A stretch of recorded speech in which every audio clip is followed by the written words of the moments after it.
हमने आपका लेसन पढ़ा था क्लास 8th का जनरल इंग्लिश का लेसन 4 ट्रीज आवर सेवियर। अब हम इसके क्वेश्चन आंसर्स कर लेते हैं। सबसे पहले वर्ड पावर में आपको डिस और अन का यूज़ करना है। तो डिस और अन का यूज़ किसी भी शब्द के पहले करते हैं नॉट बताने के लिए, ठीक है। जैसे हम अगर हैप्पी नहीं हैं, ठीक है, तो हम अनहैप्पी लिखते हैं, ठीक है। अगर हमें कोई भी काम कंटिन्यू नहीं करना है तो हम डिसकंटिन्यू लिखेंगे, ठीक है। तो डिस और अन का यूज़ करना है तो फर्स्ट का होगा हैप्पी का होगा अनहैप्पी, कंटिन्यू का होगा डिसकंटिन्यू, अग्री का होगा डिसअग्री, फेयर का होगा अनफेयर, काइंड का होगा अनकाइंड एंड लास्ट अप्रूव का होगा डिसअप्रूव। इसके बाद आपको fill in the blanks fill करना है राइट वर्ड्स से। ब्रैकेट में आपको राइट वर्ड्स भी दे रखे हैं। क्लोथ्स, फिर क्लोथ को Elder older, child like childish, adopt adopt, adapt. तो इस तरीके से आपको फिल करना रहेगा।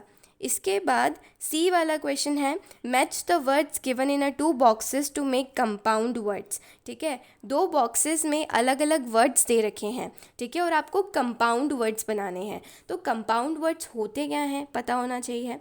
तो जब 2 अलग अलग शब्द से अब जब हम एक नया शब्द बना लेते हैं, ठीक है, तो उसे हम कंपाउंड वर्ड्स बोलते हैं। जैसे फायर यानी आग और वुड यानी लकड़ी, ठीक है। तो ये 2 अलग अलग शब्द हैं, लेकिन इन दोनों को कंबाइन करके इन दोनों का कंपाउंड फॉर्म बना लिया हमने। जैसे फायर वुड, फायर वुड क्या होता है, ऐसी लकड़ी जिसे जलाया जाता है, तो फायर वुड। नेक्स्ट एग्जांपल देखें, जैसे न्यूज़, न्यूज़ यानी खबर, ठीक है, न्यूज़ और पेपर, साथ में इन दोनों को मिलाकर हमने क्या बना लिया, न्यूज़पेपर बना लिया, है ना। न्यूज़पेपर जो अखबार जो हम रोज़ पढ़ते हैं, तो इन्हें हम कंपाउंड वर्ड्स बोलते हैं, जो 2 वर्ड्स को मेल करके उन्हें कंबाइन करके बनते हैं। तो ये 2 बॉक्सेस में आपको वर्ड्स दे रखे हैं, आपको बनाने हैं।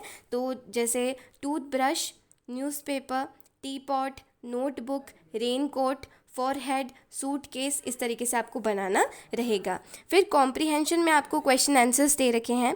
फर्स्ट क्वेश्चन है why did the workers from a factory come to the village of the Gopeshwar. Gopeshwar जो विलेज है वहाँ पर फैक्ट्री के कर्मचारी वर्कर्स क्यों आते हैं। तो इसका आंसर है the workers from a factory has come to the village of Gopeshwar to cut the ash trees to make sleepers for the railways. Factory के जो वर्कर्स होते हैं वो गोपेश्वर विलेज में क्यों आते हैं, तो उन्हें रेलगाड़ी के लिए स्लीपर बनाने थे, ठीक है, पटरियाँ बनानी थी, स्लीपर्स बनाने थे, जिसकी वजह से वो पेड़ काटने आते हैं। सेकंड क्वेश्चन है what did the villagers decide when the axeman refuse to return. जब एक्समैन होते हैं जो कि कुल्हाड़ी लेकर आए थे पेड़ों को काटने के लिए, जब वो मना कर देते हैं गांव से जाने के लिए, ठीक है, तो फिर जो विलेजर्स होते हैं, गांव वासी जो होते हैं, गांव वाले, वो क्या करते हैं। तो इसका आंसर है the villagers decided that they would not let the touch the trees at any cost. वो ये डिसाइड करते हैं कि चाहे कुछ भी हो जाए, ठीक है, वो कुल्हाड़ी को पेड़ से टच नहीं होने देंगे, किसी भी पेड़ को कटने नहीं देंगे।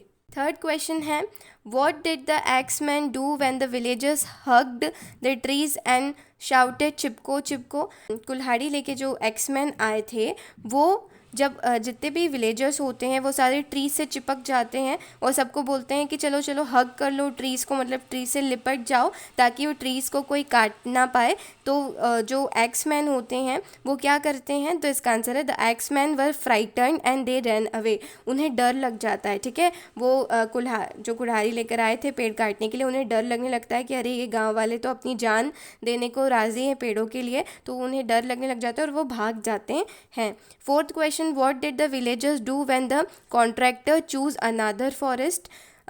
फोर्थ क्वेश्चन है कि जो विलेजर है वो क्या करते हैं जब कॉन्ट्रैक्टर दूसरा विलेज चुन लेते हैं कि चलो गोपेश्वर नहीं कोई दूसरे विलेज में पेड़ काटेंगे, तब गाँव वासी क्या करते हैं।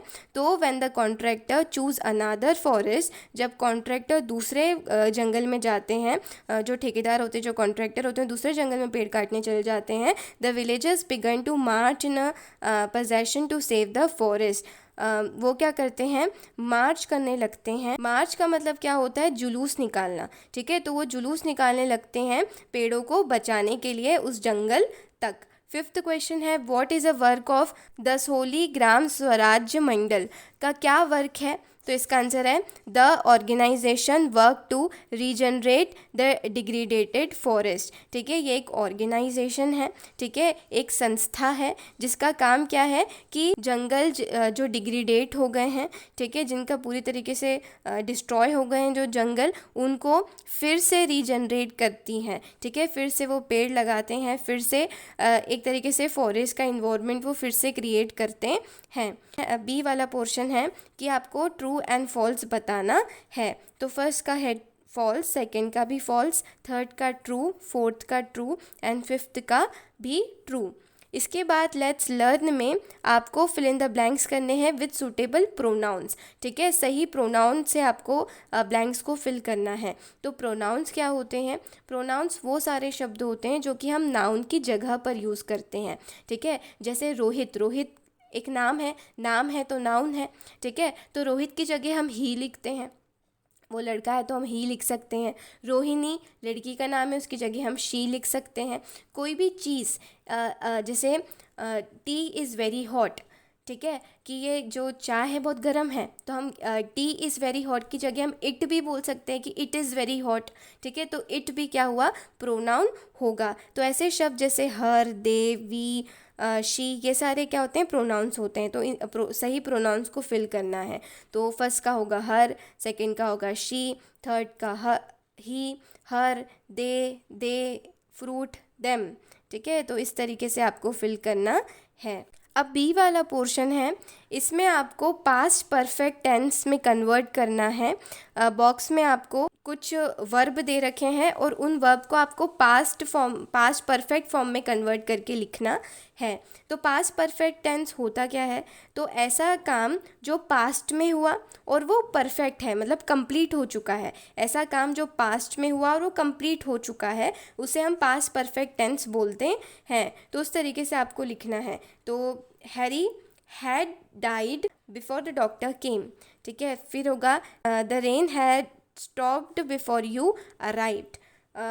थर्ड में फिल करना है हैड रीच्ड, फोर्थ में फिल करना है हैड लैंडेड एंड फिफ्थ में फिल करना है had run.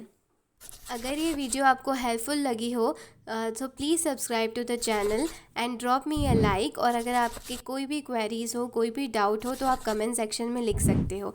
Thanks for watching, have a nice day.